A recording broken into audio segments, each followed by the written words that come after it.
semuanya, pada kesempatan kali ini saya akan memaparkan hasil makalah ilmiah saya pada mata kuliah Desain Analisis dan Algoritma mengenai analisis penerapan algoritma Dijkstra pada protokol routing Open Shortest Path First atau SPF dalam menentukan jalur routing terbaik pada jaringan. Nah, sebelum itu perkenalkan nama saya Saputo Mahadewi Saraswati dengan NIM 2115101001.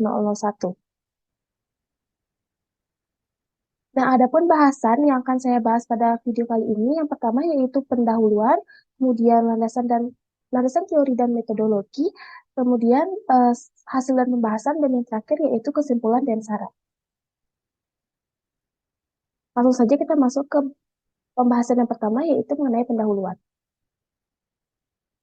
Nah, adapun latar belakang yang melatar belakangi terjadinya penelitian kali ini, yang pertama yaitu menurut data dari Cisco Annual Internet Report 2018 hingga 2023, pada tahun 2023 diperkirakan akan terdapat 29,3 miliar perangkat terhubung di seluruh dunia, dan hampir 50% penduduk dunia akan terhubung ke internet. Nah, proyeksi tersebut menunjukkan bahwa semakin banyak perangkat yang terhubung ke jaringan yang pada saatnya akan meningkatkan volume data yang ditransmisikan melalui jaringan.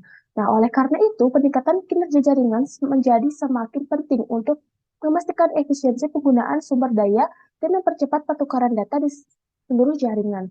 Nah, yang kedua yaitu mengenai Open Shortest Path First atau OSPF merupakan protokol routing yang termasuk dalam interior Gateway Routing Protocol atau EGRP, di mana memiliki kemampuan link state dan algoritma Dijkstra untuk jaringan protokol internet, di mana algoritma Dijkstra ini diterapkan pada protokol ini dalam memilih jalur terbaik yang harus ditempuh oleh suatu paket data dengan nilai satuan beban minimal yang dikirim dari alamat asal menuju alamat tujuan.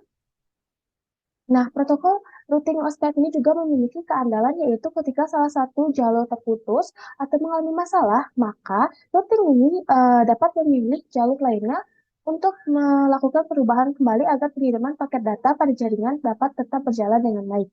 Nah, jadi kedua hal ini yang melatar belakangi saya ingin melakukan penelitian terkait hal ini.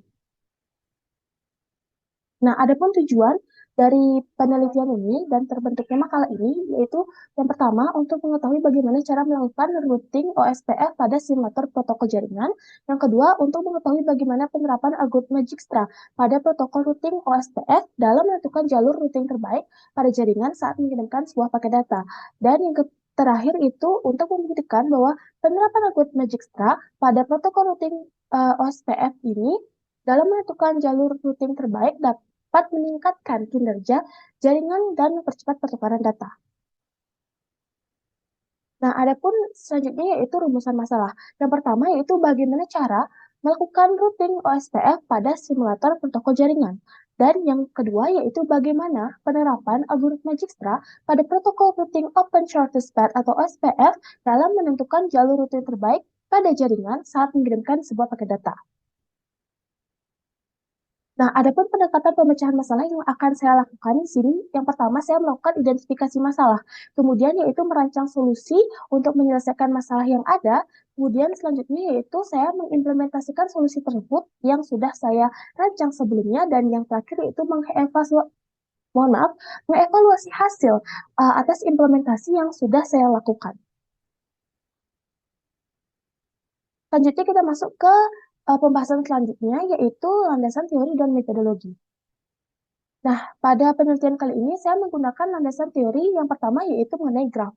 Teman-teman dapat lihat sendiri di sini ada sedikit informasi mengenai apa itu graf, dan teman-teman dapat lihat di sini bahwa di sini juga terlihat contoh salah satu graf di sini, graf tidak berarah ya teman-teman. Jadi di graf ini ada graf berarah dan graf tidak berarah. Nah, jadi di sini ada salah satu contoh yaitu graf tidak berarah, mohon maaf. Nah, landasan teori yang kedua yaitu mengenai jaringan komputer. Di sini juga teman-teman dapat lihat sedikit informasi mengenai jaringan komputer, dan teman-teman dapat lihat di sebelah kiri ini bahwa ini adalah salah satu contoh topologi jaringan yang digunakan, yang bisa digunakan untuk mengirimkan sebuah paket data gitu antar gedung gitu misalkan. Tapi ini hanya pada satu gedung. Dan selanjutnya itu landasan teori mengenai routing.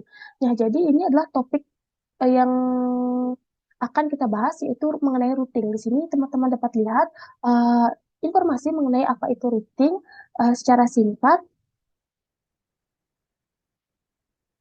Nah, dan landasan yang terakhir yaitu mengenai OSPF dan algoritma Dijkstra, di mana OSPF ini adalah routing yang akan kita analisis ya teman-teman. Protokol routing yang akan kita analisis, di mana dalam protokol ini juga menerapkan algoritma Dijkstra. Jadi saya menggunakan landasan teori mengenai OSPF, teman-teman dapat baca sendiri di sini mengenai apa itu OSPF dan juga keandalannya, dan juga di sini ada sedikit informasi mengenai algoritma Dijkstra seperti apa. Langsung saja kita masuk ke metodologi. Nah, di sini saya melakukan sebuah simulasi menggunakan salah satu simulator protokol jaringan yaitu Cisco Packet Tracer untuk mengetahui bagaimana penerapan algoritma Dijkstra pada protokol routing SPF dalam menentukan jalur routing terbaik pada jaringan. Nah, adapun tahapannya, yang pertama yaitu saya merancang sebuah topologi jaringan teman-teman. Nah, kemudian yang kedua yaitu saya melakukan konfigurasi pada masing-masing perangkat jaringan yang ada pada topologi yang sudah saya rancang sebelumnya. Nah, selanjutnya itu saya melakukan simulasi routing OSPF. Yang keempat yaitu menganalisis performa, routing, dan penerapan algoritma Dijkstra pada protokol routing OSPF. Dan yang terakhir yaitu saya mencatat dan menganalisa hasil simulasi yang telah dilakukan. Kita masuk ke bahasan yang paling penting yaitu di sini hasil dan pembahasan. Nah, pada penelitian kali ini saya menggunakan dua skenario penelitian ya teman-teman. Di sini skenario yang pertama yaitu seluruh router dan PC client pada setiap gedung akan berusaha mengakses server yang berada pada gedung pusat yaitu Big Hit Music Building. Jadi di sini router dan PC client ini akan berusaha mengakses server pusat yang berada pada gedung ini ya teman-teman. Dan skenario kedua yaitu skenario sebelumnya, jadi skenario satu itu akan dijalankan kembali teman-teman. Namun dengan melakukan shutdown pada salah satu antarmuka router untuk melihat ketika salah satu antarmuka ini terjadi gangguan gitu teman-teman atau down, apa yang akan terjadi pada protokol routing OSPF tersebut. Nah, adapun topologi jaringan yang sudah saya rancang seperti ini teman-teman. Nah, di sini terdiri atas 6 gedung ya teman-teman, di mana ini merupakan adalah gedung pusat. Nah, yang akan dituju pada penelitian kali ini adalah server ini, server yang berada di gedung pusat atau di Big Hit Music Building. Nah, nanti dari masing-masing gedung ini, yang pertama ada Subin Building, Yonjin Building, Bonggi Building, Taehyung Building, dan K Building. Ini masing-masing device yang ada di sini akan berusaha untuk uh, mengakses server yang ada di pusat. Nah, di sini juga teman-teman dapat lihat ada beberapa informasi seperti IP dari yang saya gunakan untuk menghubungkan masing-masing router agar uh, apa namanya agar nanti saat pengiriman paket data itu bisa berjalan dengan baik. Nah, tentu saja saya juga melakukan routing ya teman-teman, nantinya routing OSPF agar masing-masing gedung ini terhubung. Nah, langsung saja kita masuk ke hasil skenario pertama. Nah, setelah usai melakukan seluruh skenario pertama, dapat dilihat bahwa ternyata protokol routing SPF ini berjalan dengan konektivitas yang berlangsung dengan cepat. Nah, teman-teman dapat lihat pada gambar yang pertama ini, gambar 1, ini merupakan hasil ping menuju server pusat. Nah, jadi saya melakukan ping dari router maupun dari PC, dan teman-teman dapat lihat di sini bahwa rata-rata uh, pengiriman ping ini berkisar 1 hingga 5 milisecond. Nah, ini menandakan bahwa benar konektivitas dari protokol routing OSPF ini berlangsung dengan cepat ya teman-teman. Nah, yang kedua yaitu protokol ini juga berhasil menemukan jalur terpendek dan tercepat untuk mencapai server pusat dari masing-masing router uh, dari masing-masing router dan PC client. Nah, teman-teman dapat lihat pada gambar kedua. Jadi di sini saya melakukan perintah tracer atau trace route digunakan untuk mengetahui jalur yang akan dipilih dan dilalui oleh paket data. Nah, perintah ini uh, menggunakan protokol ICMP yang dilakukan pada CLI untuk uh, yang dilakukan pada router dan pada sisi lain itu pada command prompt teman-teman. Nah, teman-teman dapat lihat di sini, ternyata masing-masing router dan PC client itu berhasil menemukan jarak terpendek. Jadi jalur terpendek itu sudah berhasil ditemukan dengan waktu yang sangat cepat nih, relatif sangat cepat ya teman-teman. Teman-teman dapat lihat di sini, ini hanya beberapa milisecond begitu. Dan ini jalurnya juga sangat singkat ya, sangat pendek gitu. Dan ini bersesuaian dengan konsep dari routing OSPF dengan menggunakan konsep algoritma Dijkstra yang telah dipaparkan pada bab 2 sebelumnya mengenai subbab open shortest path. Jika teman-teman tadi baca, itu di situ ada disebutkan seperti itu. Nah, sekarang selanjutnya yaitu hasil skenario kedua. Nah, berdasarkan pada skenario kedua ini, dapat dilihat bahwa protokol routing OSPF berhasil menemukan jalur alternatif untuk mencapai server pusat dari masing-masing router dan PC client dengan melakukan shutdown pada salah satu antarmuka. Nah, di sini pada gambar keempat ini, teman-teman dapat lihat, nah saya mematikan atau men-shutdown pada salah satu antarmuka yang terdaftar pada gambar ini. Nah, setelah saya melakukan shutdown, saya melakukan simulasi seperti skenario yang pertama, tapi hanya pada beberapa router dan beberapa PC saja.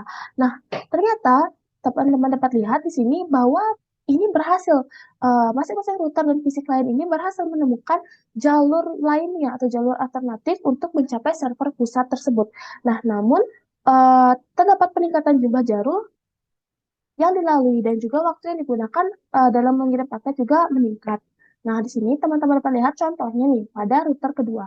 Dan router kedua ini berhasil menemukan jalur alternatif, tapi harus melalui 4 jalur atau 4 hop. Nah, sedangkan jika teman-teman balik ke skenario pertama, nah pada router kedua ini hanya melalui 3 jalur teman-teman. Uh, atau 3 hop dan dengan waktu yang relatif juga lebih singkat dibandingkan dengan yang ini. Nah, tapi ini juga sudah termasuk berhasil, berarti tetap berhasil walaupun ada peningkatan jumlah jalur dan juga waktunya. Di sini waktunya juga meningkat ya teman-teman. Tapi ini uh, bersesuaian dengan kemampuan link state dan keandalan pada routing OSPF yang dipaparkan pada bab 2 mengenai subbab open shortest path first atau SPF. Jadi ini terbukti teman-teman bahwa routing OSPF ini dapat menemukan jalur alternatif lain jika salah satu antarmuka itu mengalami permasalahan. Nah, masuk ke bab selanjutnya atau pembahasan selanjutnya yaitu mengenai kesimpulan dan syarat. Nah, jadi setelah saya melaksanakan penelitian yang dilakukan untuk menganalisis penerapan algoritma Dijkstra pada protokol routing OSPF dalam menentukan jalur routing terbaik pada jaringan, ini didapatkan hasil, yaitu protokol routing OSPF berjalan dengan konektivitas yang berlangsung dengan cepat. Kemudian, berhasil menemukan jalur terpendek dan tercepat untuk mencapai server pusat dari masing-masing router dan PC client. Dan yang terakhir yaitu berhasil menemukan jalur alternatif untuk mencapai server pusat dari masing-masing router dan PC client dengan melakukan shutdown pada salah satu antarmuka. Nah, hasil penelitian ini membuktikan bahwa benar adanya kemampuan link state dan konsep algoritma Dijkstra ini diterapkan dalam protokol routing OSPF. Selain itu, keandalan routing OSPF ini terbukti benar. Nah, hal ini bersesuaian dengan landasan teori yang telah dipaparkan sebelumnya juga pada bab 2. Nah, sehingga dapat dikatakan bahwa protokol routing OSPF ini merupakan salah satu protokol jaringan yang baik dan dapat digunakan untuk menentukan jalur routing terbaik pada jaringan. Nah, ada pun saran yang dapat saya berikan, yaitu berdasarkan hasil penelitian terkait analisis penerapan algoritma Dijkstra pada protokol routing OSPF dalam menentukan jalur routing terbaik pada jaringan, hasil yang didapat akan lebih baik jika penelitian dilakukan dengan menggunakan simulator protokol jaringan lainnya sebagai pembanding, dan juga menambahkan parameter pembanding yang akan digunakan untuk menentukan hasil penelitian, sehingga diterapkan mohon maaf, diharapkan mendapatkan hasil yang lebih baik dan akurat dalam menganalisis.